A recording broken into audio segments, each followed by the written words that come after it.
everybody. My name is Madison. I'm the Education Outreach Specialist at the Davis Food Co-op. Welcome to another truly local interview, and I am here with Alex from Leaf and Lark. So, Alex, our first question is, how did the nursery get started? Well, I've always loved plants, and I kind of always had this little dream of owning my own nursery, but I had a whole other career in natural resources, and then at some point I thought, well, it's now or never, and so I took some classes at community college, at Sierra College and American River and Casumnas River College, and then I volunteered with the California Native Plant Society Elderberry Nursery in Sacramento. And eventually I got hired by Soilborn Farms in Rancho Cordova as their greenhouse manager. And then this opportunity opened up for me. This greenhouse was leased to me by the Center for Land-Based Learning. And they have a program where they call it their Incubator Farmer Program. And they help farmers to get started. And so I got a lease from them on this little greenhouse. And that's kind of how it got started. I named it Leaf and Lark. It's named after my two daughters, kind of. It kind of sounds like the name of an English pub, which was also what I was going for, but because my older daughter's name is Leah, her last name starts with an F, so we often call her Leaf, so Leah F.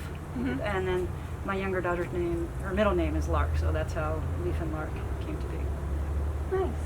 Yeah, we've done quite a bit of work with the Center for Land-Based Learning and Soilborn Farms, so it's kind of nice to hear all of those names come together and help form Leaf and Lark. Yeah. So Alex, when did you become a vendor for the Davis Food Co-op? So the food co-op was actually my first and is still my best customer. I'm going into my third year, so I think I started in 2019. And, building up the whole nursery section at the co-op that they have going now. I just feel like they've just been a real partner to me, and it's been really great. I super appreciate it. Yeah. Our next question for you, Alex, is what is your favorite thing to grow? Well, I kind of don't even like to say because it might make the other plants jealous, so don't tell anybody. But really, I think one of my favorite things is basil. The smell and the taste of it is so, it just evokes summer.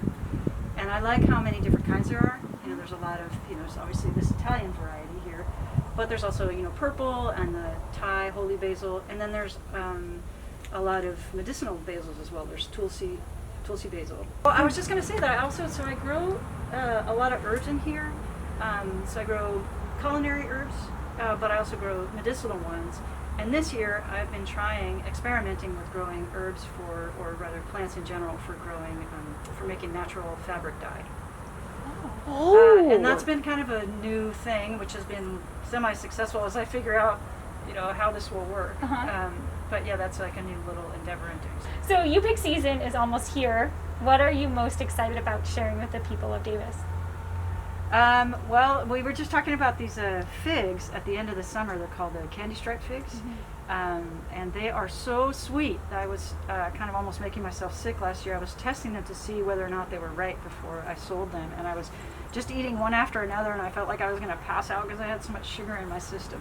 So I'm really looking forward to those. But the way that this little orchard is here at the cannery, it's really neat. It's planted kind of in order of ripeness from one end to the other. So at the far end is the apricots, which are ripe earliest in June, and then after that it goes to like nectarines, peaches, and plums, which are ripe through July. And then at this end, so kind of moving this way, there's figs at the far end, and those are ripe in August. So it kind of has like a wave of fruit that goes through here. It's really neat. Yeah, and so we have ubiqs. We try to have them every week as long as the fruit is ripe, on Thursdays 5 to 7. And I'll also have a little bit of our hyper-locally grown produce. We have a lot of animals here. I mean, that's kind of the great thing about this space is that it's an ag buffer. So there are ground squirrels, also coyotes occasionally, but a ton of little cottontail bunnies and jackrabbits and owls, skunks. I mean, we got it all. Okay, so as COVID restrictions ease, what's on the docket for Leaf and Lark coming up? So besides the ubiq sales, in the fall, I'll be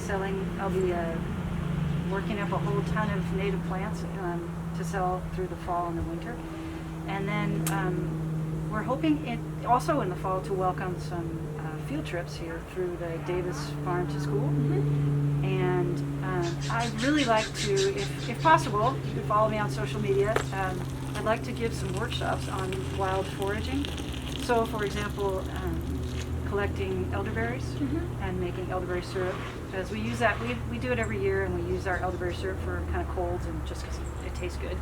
And we also make acorn flour. In the fall, we collect acorns, so I'd like to give some workshops like that. Oh, and then of course the fabric dyeing workshop. So I have two other co-tenants here. Mm-hmm. I have Rachel Morrison, who cares for beehives out here. Her business is called Bee Charmers, and she does. So we're going to collaborate on some events here as well. She does bee tours and kinds of bee-related events. Mm-hmm. And then we also have Maria Contreras, who's here at the barn doing the bike garage. Mm-hmm. And so the three of us are hoping to collaborate on some events and just kind of make this a fun center for organic living. Yeah, a little community hub. Yeah, exactly. Yeah. Uh-huh. Mhm. Mhm. And we hope to have another tenant coming in the fall as well. That's great. Mm-hmm. Cool. So lots to come. Follow Leaf and Lark on Instagram. Thank you, Alex, for meeting with us here today. Or I guess we came and met you here today. Right, Yeah. It was nice to meet you. You too. Thank you so much for coming. It was really fun to hang out. And I appreciate your visit.